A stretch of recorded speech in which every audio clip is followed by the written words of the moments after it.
Hi, it's Jamie from Home Ec Express, and in today's lesson we're going to talk a little bit about auto care. Now, you don't have to be a certified mechanic in order to know how to take care of your vehicle, and also when we should probably call in the professionals to help us with our cars. But we want to make sure that we understand where all the different parts of the engine are located, where the fluids are that we need to be checking to make sure that our vehicle is running at maximum ability. And so this is my old truck. It's about 180,000 miles on it. And one of the keys to having your vehicle run for many thousands of miles is to make sure that you're having it serviced regularly. So what I mean by that is that all of our vehicles should go in for an oil change between 3,000 and 5,000 miles. But it depends on your car, so definitely talk to your mechanic about what is good for your vehicle. And then also some of the other maintenance things to check are brakes, tires, coolant, transmission needs to be flushed every so many thousand miles, spark plugs need to be changed. So you want to make sure that you understand what those things are in your vehicle so that you can take care of them. So before you can even check a fluid in a vehicle, you have to know how to pop the hood on your car or your truck. So in my old truck here, we've got a brake release right here, and then down below on the side, this is the lever that pops the hood. So if you listen, there we go. We just popped the hood on the truck. So we're gonna come around.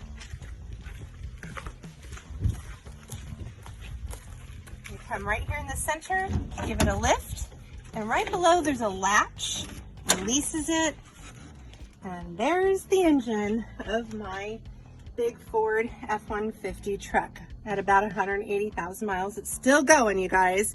So one of the most important things for all of us to know how to check is how to check the oil. So I'm going to come around on this truck. We have the dipstick right way down here. So the dipstick, you can always tell it has a little circle, like a little puller handle on it. We're going to pull it all the way out of our oil tank here without making a big mess.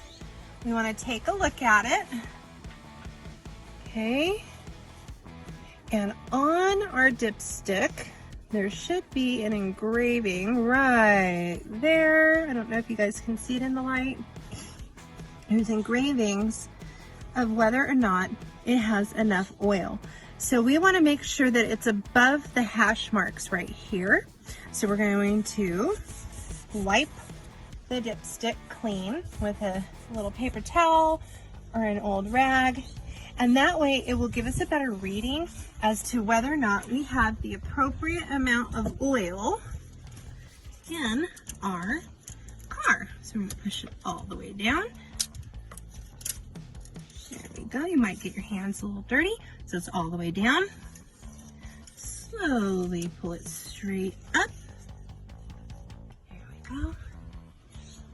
And we're going to turn that, and we are above the hash mark lines, so that means we have plenty of oil in the truck, which is super important. And if you are between oil changes and you're running really low on oil, that probably means that you have a leak somewhere. And of course, we want to make sure that we are watching for leaks and puddles underneath of our vehicles. And that we get it taken care of, because you don't ever want your engine to blow. That would be really bad. Some of the other things that we need to take a look at is know where your radiator coolant is. This is important for keeping your vehicle cool.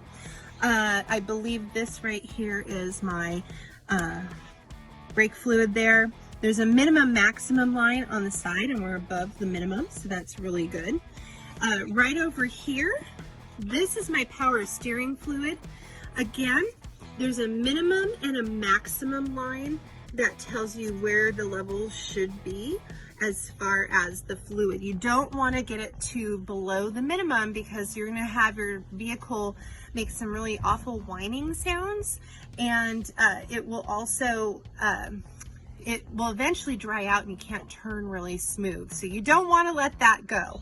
And then over here on the other side, this is your big battery for your vehicle. That, of course, is what you need to know about. If you have your battery get drained and you have to jump your battery.